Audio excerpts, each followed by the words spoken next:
sini saya akan menjelaskan pengertian Pancasila. Secara bahasa, Pancasila berasal dari bahasa Sanskerta, yaitu Panca yang artinya 5, sedangkan sila artinya dasar.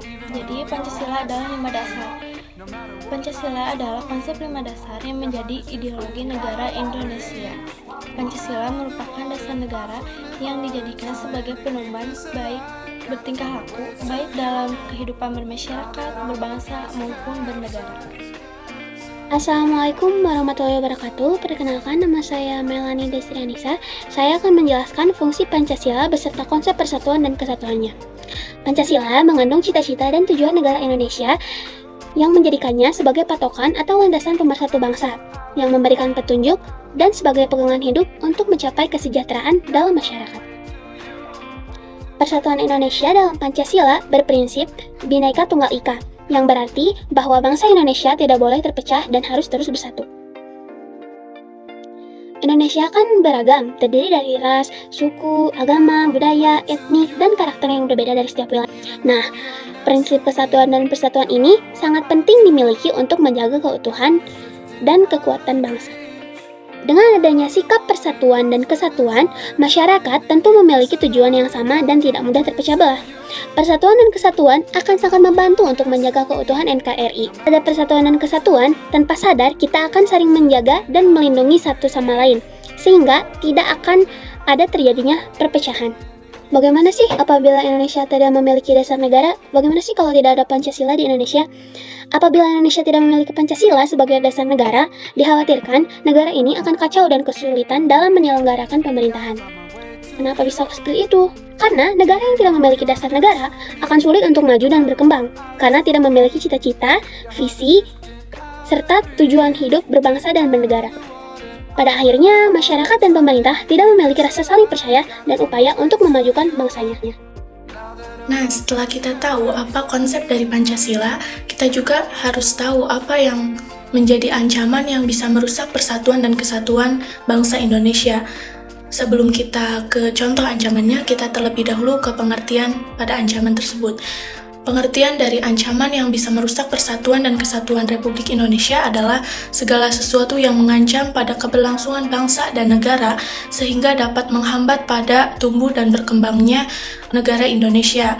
Nah, contoh dari ancaman tersebut adalah intoleran atau sulit bersikap toleransi.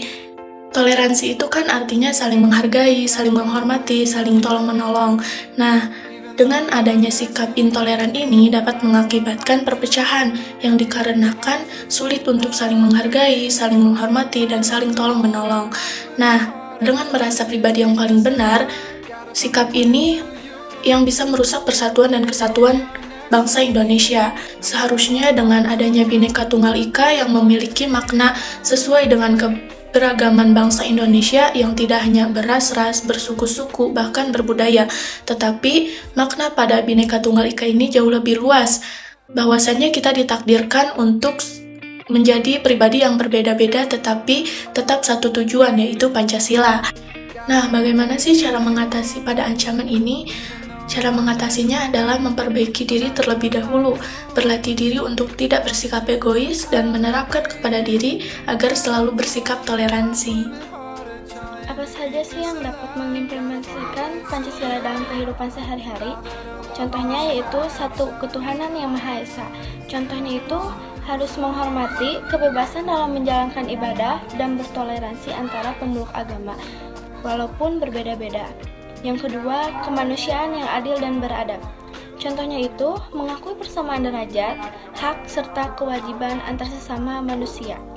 Yang ketiga, persatuan Indonesia. Contohnya, bangga menggunakan bahasa Indonesia.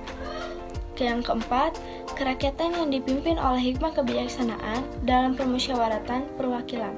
Contohnya itu, menghormati hasil musyawarah sekalipun bertentangan dengan pendapat kita dan melaksanakannya dengan sepenuh hati.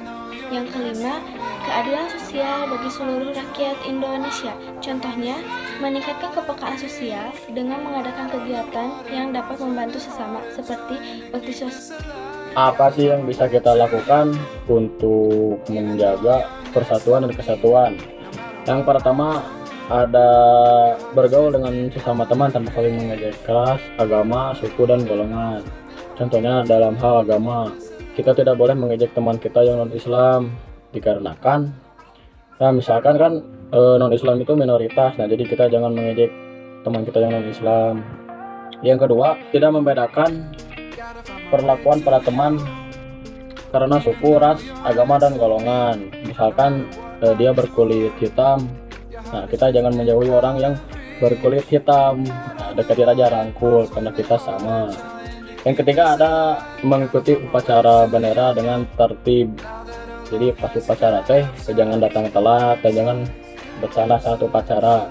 Yang keempat dan terakhir, menggunakan bahasa daerah atau bahasa nasional dengan baik di sekolah, di rumah, maupun di lingkungan sekolah.